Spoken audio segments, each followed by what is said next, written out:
विद्यार्थियों नमस्कार। आप जुड़े हुए हैं आपके अपने YouTube platform chemistry bye D Sharma पर और मैं डॉक्टर दीपेंद्र कुमार शर्मा आपका स्वागत करता हूं। विद्यार्थियों, इस वीडियो लेक्चर के माध्यम से हम जिस टॉपिक को डिस्कस कर रहे हैं वो टॉपिक आपको स्क्रीन पर दिखाई दे रहा है। बात कर रहे हैं बीएससी प्रथम वर्ष यानी बीएससी फर्स्ट ईयर का माइनर का सेकंड पेपर, जिसका टाइटल यानी पेपर का नाम है अप्लाइड केमिस्ट्री यानी अनुपयुक्त रसायन विज्ञान। और बात करें तो उसकी यूनिट 2 मेडिसिनल केमिस्ट्री है, केमिस्ट्री ऑफ मेडिसिन, और यूनिट 2 का पार्ट 5 इस वीडियो लेक्चर के माध्यम से हम डिस्कस कर रहे हैं, जिसका नाम है वैक्सीनेशन यानी कि टीकाकरण। और ये वीडियो मध्य प्रदेश के कॉलेजों में पढ़ने वाले विद्यार्थियों के साथ साथ में उन विद्यार्थियों के लिए भी महत्वपूर्ण है जिनको टीकाकरण यानी कि वैक्सीनेशन टॉपिक को पढ़ना है। विद्यार्थियों, अब हम चल रहे हैं इस टॉपिक को डिटेल में डिस्कस करने के लिए। बात करता हूं वैक्सीन की यानी कि टीकों की बात करते हैं कि भैया टीका वीका होता क्या है, तो उसको हम लोग थोड़ा सा डिटेल में डिस्कस कर लेते हैं। तो टीके यानी कि वैक्सीन, टीका एक जीवों के शरीर का उपयोग करके बनाया गया द्रव्य है जिससे प्रयोग से शरीर में किसी रोग विशेष से लड़ने की क्षमता बढ़ जाती है। तो vaccine is a substance made using the body of an organism, the use of which increase the body ability to fight a particular disease। यानी टीके शरीर को रोगों से प्रतिरक्षित करने और रोगों से लड़ने की उसकी क्षमता बढ़ाने के लिए लगाए जाते हैं। टीकाकरण के संक्रामक रोगों से बचाता है और समुदाय के स्वास्थ्य में सुधार करता है। Vaccinations are administration to immunize the body against disease, increase its ability to fight disease. Vaccination prevent many infection disease and improve the health of a community। टीकाकरण क्या है, बात आती है व्हाट इज वैक्सीनेशन। टीकाकरण क्या है? टीकाकरण हानिकारक बीमारियों से आपको बचाने का एक सरल, सुरक्षित और प्रभावी तरीका है, इससे पहले कि आप उन्हें संपर्क में आए। तो vaccination is the simple, safe and effective way to protecting you against harmful disease become you come into contact with them। तो जब आप किसी हार्मफुल डिसीज के कांटेक्ट में आए उससे पहले ही आपकी बॉडी में इंजेक्ट कर दिया जाता है कुछ ऐसे सब्सटेंस जो आपको उन बीमारियों से प्रोटेक्ट करते हैं। यह आपके शरीर के प्राकृतिक सुरक्षा का उपयोग करके विशिष्ट संक्रामकों के प्रति प्रतिरोधक क्षमता विकसित करता है और उसे प्रतिरक्षा प्रणाली को मजबूत बनाता है। It is use your body natural difference the build resistance to specific infections and make you immune system stronger. ठीक है, आपकी प्रतिरक्षा प्रणाली को एंटीबॉडी बनाने के लिए प्रशिक्षित करते हैं, ठीक वैसे ही जैसे वह किसी बीमारी के संपर्क में आने पर करती है। Vaccinations train your immune system to create antibodies just as it does when it exposed to a disease। हालांकि चूंकि टीके में वायरस या बैक्टीरिया जैसे रोगाणुओं के केवल मृत या कमजोर रूप होते हैं। याद रखिएगा, जो टीके होते हैं उनमें क्या किया जाता है, वायरस या बैक्टीरिया, जो बैक्टीरिया वायरस या जो रोगाणुओं को के केवल जो उनके मृत फॉर्म, उनका डेड रूप, मरे हुए कीटाणुओं को आपके शरीर में पहुंचाया जाता है। इससे बीमारी का कारण नहीं बनते और इसकी जटिलताओं के जोखिम में नहीं डालते हैं। However, because vaccines contain only killed or weak form of germ like virus or bacteria, they do not cause the disease or put you at risk of its complications। बात करते हैं काम कैसे करते हैं। देखो टीके कैसे काम करते हैं, हाउ डज वैक्सीनेशंस वर्क। बात आती है कि काम कैसे करते हैं, आप इनका इस्तेमाल कैसे कर सकते हैं, या काम कैसे करते हैं, हमारी बॉडी पर कैसे प्रभाव डालते हैं। तो इसमें हम बता रहे हैं कि टीके आपके शरीर की प्राकृतिक प्रतिरक्षा प्रणाली के साथ साथ मिलकर सुरक्षा का निर्माण करके रोग होने के जोखिम को कम करते हैं। जब आपको टीके लगाए जाते हैं तो आपकी प्रतिरक्षा प्रणाली प्रतिक्रिया करती है। Vaccination reduce risk of getting a disease by working with your bodies naturally deficient to build protections when you get the vaccines you immunity systems response it। अब क्या है यहां पे देखिएगा, टीके आक्रमणकारी रोगाणु जैसे वायरस या बैक्टीरिया को पहचानते और प्रतिरक्षा उत्पन्न करते हैं। मतलब जैसे हमारी बॉडी के अंदर इंजेक्ट किए जाते, लगाए जाते हैं, तो हमारी बॉडी के अंदर जो वायरस या बैक्टीरिया होते हैं उनको पहचानते हैं वो, और पहचान करने के साथ से उनसे हमारी सुरक्षा प्रदान करते हैं, हमें प्रोटेक्शन देते हैं।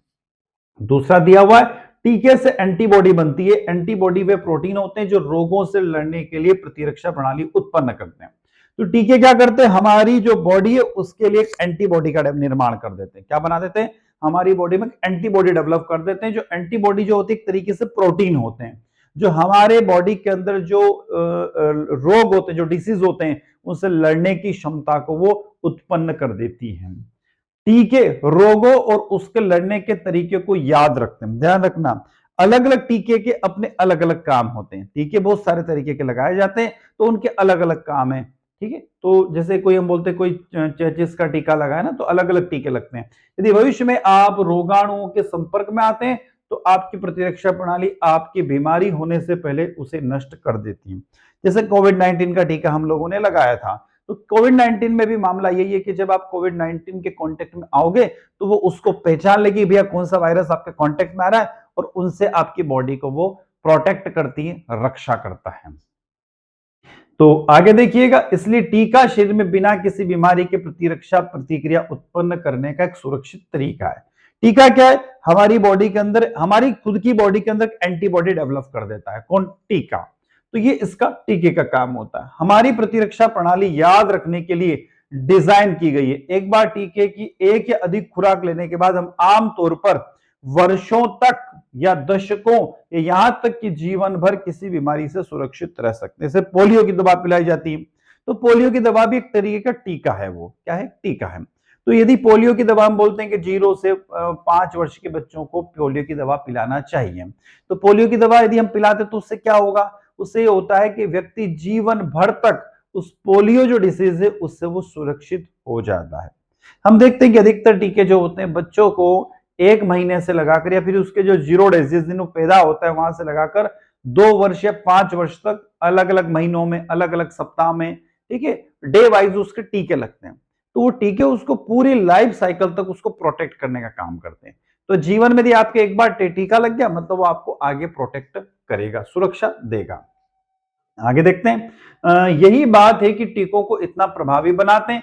किसी बीमारी के होने के बाद उसका इलाज करने के बजाय टीके हमें शुरू से बीमार होने से रोकते हैं। क्या करते हैं, टीके जो होंगे वो बीमारी से हमें बचाते हैं या रोकते हैं। टीके किन बीमारियों से बचाव करते हैं, देखिएगा, what disease do vaccines prevent.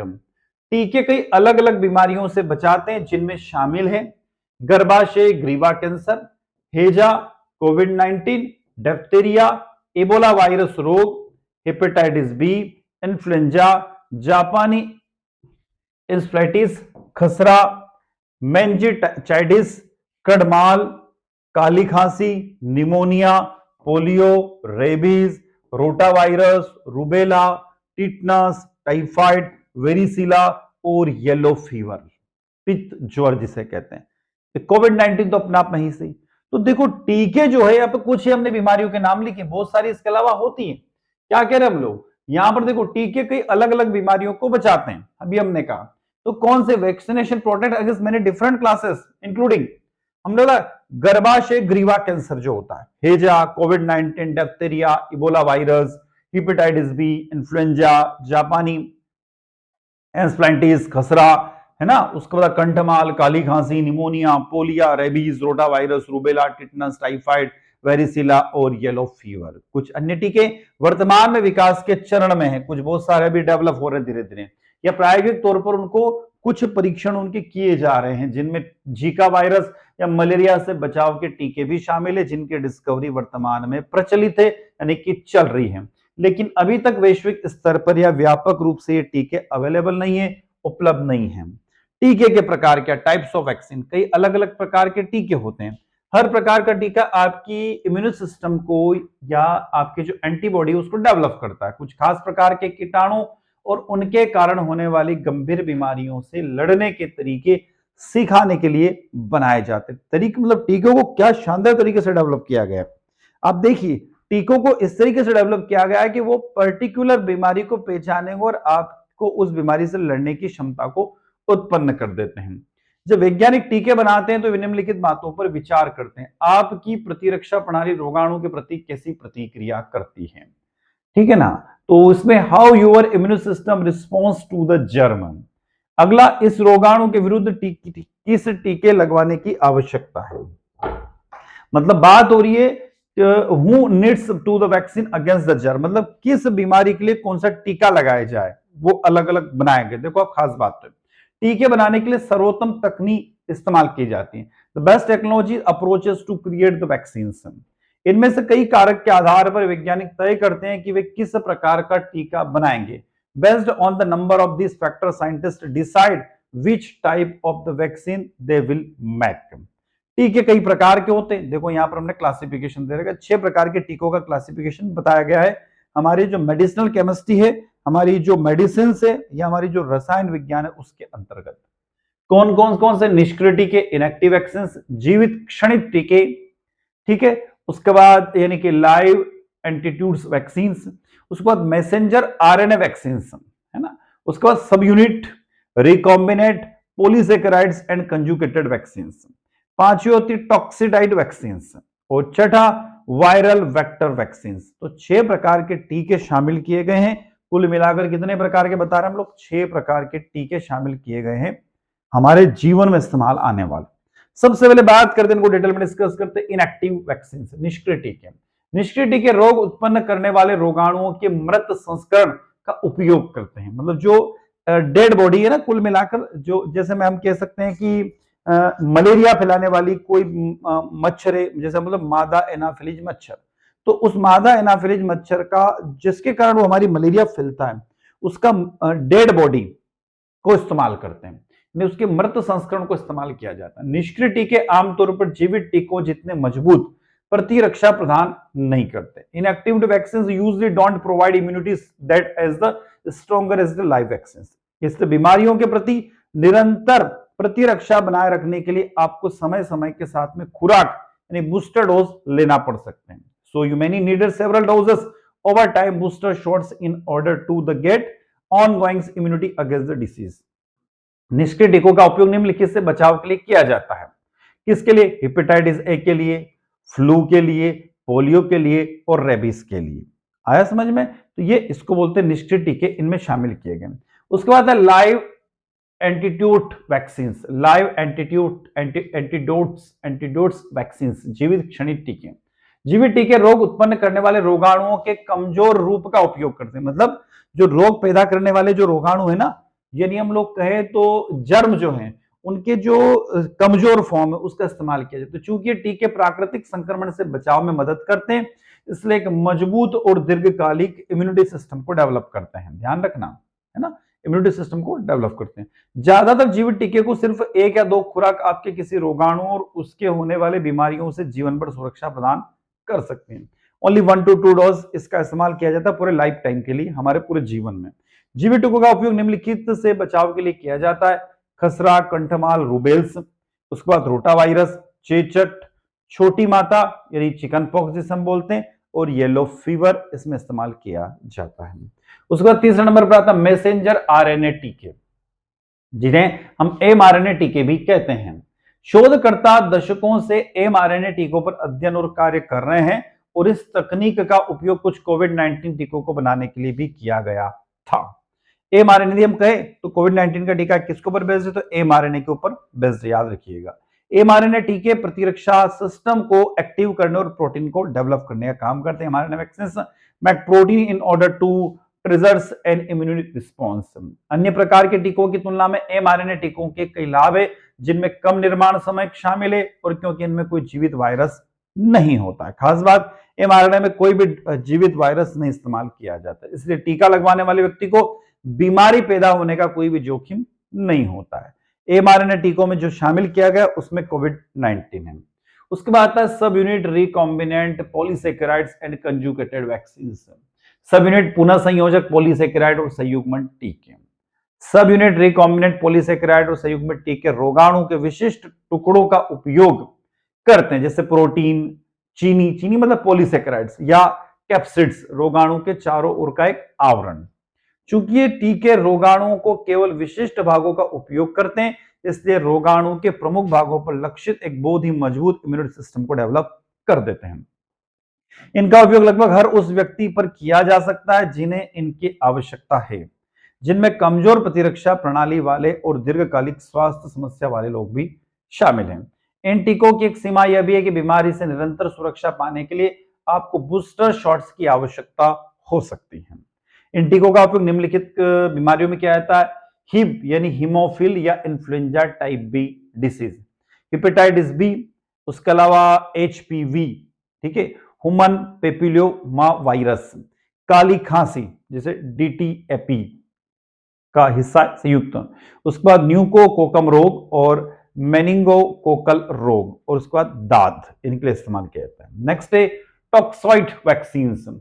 Toxoid टीके रोग पैदा करने वाले रोगाणु द्वारा निर्मित एक विष यानी हानिकारक उत्पाद का उपयोग करते हैं। Taxi vaccine used toxins made by the germ that is the cause of disease. ये रोगाणु के बजाय रोग पैदा करने वाले रोगाणुओं के उनके हिस्सों के एंटीबॉडीज को डेवलप करते हैं। This create immunities to the part of the germ that cause the disease instead of the germ itself. इसका अर्थ है कि प्रतिरक्षा प्रतिक्रिया पूरे रोगाणुओं के बजाय विष पर लक्षित होती है, टॉक्सिक पर बेस्ड होती है। कुछ अन्य प्रकार के टीकों की तरह आपको बीमारियों से निरंतर सुरक्षा पाने के लिए बूस्टर शॉट्स की आवश्यकता हो सकती है।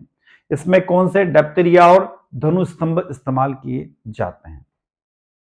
उसके बाद है वायरल वेक्टर डिसीज, ये वायरल वेक्टर वैक्सीन। दशकों से वैज्ञानिक वायरल वेक्टर टीकों का अध्ययन कर रहे हैं। हाल ही में इबोला महामारी के लिए इस्तेमाल किए गए कुछ टीकों में वायरस वेक्टर तकनीक का इस्तेमाल किया गया था, और कई अध्ययनों में भी जीका वायरस, फ्लू और एचआईवी जैसे अन्य संक्रामक बीमारियों के खिलाफ भी वायरल वेक्टर टीकों पर ध्यान केंद्रित किया जा रहा है। वैज्ञानिकों ने कोविड-19 टीके बनाने के लिए भी इस तकनीक का इस्तेमाल कुछ मात्रा में किया था। Scientist use this technology to make the कोविड-19 vaccine as well as viral vector vaccine. Virus टीके सुरक्षा प्रदान करने के लिए एक अलग वायरस से संशोधित संस्करण का उपयोग करते हैं। कई अलग अलग वायरसों को वेक्टर के रूप में इस्तेमाल किया गया है, जिनमें इन्फ्लुएंजा, वेस्कुलर स्टोमेटाइटिस वायरस, खसरा वायरस और एडिनो वायरस भी शामिल है, जो सामान्यतः सर्दी जो जुकाम होती है उनका कारण बनते हैं। एडिनो वायरस उन वायरस वेक्टरों में से एक है जिनका उपयोग कुछ कोविड-19 टीके बनाने के लिए भी इस्तेमाल किया गया था। बात आती है इसी के अंदर टीकाकरण की आवश्यकता क्यों लगी, व्हाई इज वैक्सीनेशन नेसेसरी। टीकाकरण बच्चों के स्वास्थ्य के लिए एक जरूरी है। टीकाकरण ने इतिहास में भी लाखों बच्चों को संक्रामक और जानलेवा बीमारियों से सुरक्षित रखने में मदद की है। टीकाकरण की डोज अब पहले से ज्यादा प्रभावी रूप में काम करती है। पहले जो बीमारियां गंभीर होती थी वह पूरी तरह से समाप्त हो चुकी है, या फिर टीकाकरण के कारण वो थोड़ी सी कंट्रोल में आ चुकी है। जैसे भी हमने देश के अंदर देखा था कि कोविड-19 जैसी महामारी हुई थी, वो भी वैक्सीनेशन के द्वारा ही क्या हुई थी, कंट्रोल हुई थी। हालांकि फिर भी कई नई गंभीर बीमारियां उभर कर सामने आ रही, ऐसे में बच्चों के टीकाकरण को भी बहुत आवश्यकता है। टीके की डोज सबसे ज्यादा प्रभावित तब हो जाती है जब उसे सही उम्र में और उचित खुराक के साथ बच्चों को दिया जाए, क्योंकि बच्चे कुछ खास उम्र में कुछ बीमारियों के प्रति बड़े सेंसिटिव होते हैं, संवेदनशील होते हैं। उदाहरण के लिए पोलियो सबसे ज्यादा 5 साल से कम उम्र के बच्चों में होता है। इस वजह से पोलियो के टीके उसी उम्र में बच्चों को दिए जाते हैं ताकि बीमारियों से फैलने वाले संक्रामकों को बचा जा सके। जिस बच्चों को टीका नहीं लगाया जाता है या समय पर टीके नहीं लगाए जाते हैं, वह असुरक्षित रहते हैं और उसे गंभीर रूप से बीमार होने की संभावनाएं बढ़ जाती हैं। तो विद्यार्थियों, ये हम बात कर रहे थे वैक्सीनेशन यानी टीके के ऊपर। पूरा वीडियो लेक्चर हम लोगों ने देखा। यदि आप ये पीडीएफ नोट्स चाहते हैं कि आप तक ये पहुंचे, उपलब्ध हो, तो आपसे एक रिक्वेस्ट है, कुछ मिनिमम अमाउंट आपको पे करना होगा। तो बस छोटा सा अमाउंट होगा। आपको जाना होगा कहां पर, मैं आपको एक रास्ता बता देता हूं। रास्ता है हमारे पास में बड़ा छोटा सा रास्ता है, आपको जाना पड़ेगा। छोटे से रास्ते का नाम मैं बता देता हूं। आपको जाना पड़ेगा SPEED, लर्न, लर्न है ना, LEARN, ध्यान रखना, स्पीड लर्न बोल रहा हूं मैं ना, स्पीड SPEED LEARN, लर्न। इस को आपको सर्च करना होगा कहां पर, प्ले स्टोर में। जब आप प्ले स्टोर में स्पीड लर्न आप सर्च करेंगे तो आपको एक एप्लीकेशन दिखाई देगा। क्या दिखाई देगा साथियों? एक एप्लीकेशन दिखाई देगा। यदि आप एप्लीकेशन वहां से उस एप्लीकेशन को डाउनलोड करते हैं और डाउनलोड करने के बाद वहां पर हम बहुत जल्दी ये नोट्स उपलब्ध करवा देंगे। आप वहां पर जाकर नोट्स को देख सकते हैं, पढ़ सकते हैं, समझ सकते हैं और परचेज कर सकते हैं। तो विद्यार्थियों मैं आपको एक छोटी सी 1 मिनट की यात्रा पर ले चलता हूं। हमारी यात्रा है, मैं आपको बोर्ड पे ला रहा हूं, हमारा जो डिजिटल बोर्ड है उस पर ला रहा हूं। आपको जाना होगा प्ले स्टोर में। कहां जाना होगा? प्ले स्टोर में। ठीक है, ठीक, आपको प्ले स्टोर में जाना होगा। जब आप प्ले स्टोर में जाओगे तो आपको सर्च करना होगा। सर्च बार में आप जाएंगे और सर्च बार में जैसे आप जाएंगे तो आपको लिखना होगा SPEED। स्पीड लिखा, स्पेस देना, फिर LEAR ऐसा लिखना होगा और इस LEARN यह आपने सर्च किया और इसके बाद में इसको सर्च करने का। जैसा आप सर्च करोगे तो आप देखोगे यहां पर स्पीड लर्निंग एक NEDSS दिखाई दे रहा, एक स्पीड लर्न दिखाई दे रहा और आपको ये एक मोनो दिखाई देगा। मैं आपको थोड़ा सा इसको जूम कर देता हूं तो समझ में आ जाएगा। ठीक है, ये आपको दिखाई दे रहा। ये एप्लीकेशन आपको डाउनलोड करना होगा। क्या होगा? एप्लीकेशन आपको डाउनलोड करना होगा। जैसे इस एप्लीकेशन में आप अंदर जाएंगे, ठीक है, जैसे इस एप्लीकेशन में आप अंदर जाएंगे तो आपको इस एप्लीकेशन के अंदर यहां पर एक सेक्शन मिलेगा। मैं आपको बहुत जल्दी उस सेक्शन को उपलब्ध करवा दूंगा। वहां पर जाके आप कुछ मिनिमम अमाउंट को पे करके इन नोट्स को वहां से पढ़ सकते हैं, समझ सकते हैं, देख सकते हैं। तो मैं डॉक्टर दीपेंद्र कुमार शर्मा यहीं से आपसे विदा लेता हूं। इसकी जो लिंक है वो मैं आपको जो हमारा डिस्क्रिप्शन रहेगा उसके भी अंदर इस एप्लीकेशन की लिंक मैं आपको दे दूंगा। तो विद्यार्थियों के साथ मैं आपसे विदा लेता हूं। नए वीडियो के साथ में पुनः आपसे मुलाकात होगी। जय हिंद, जय भारत।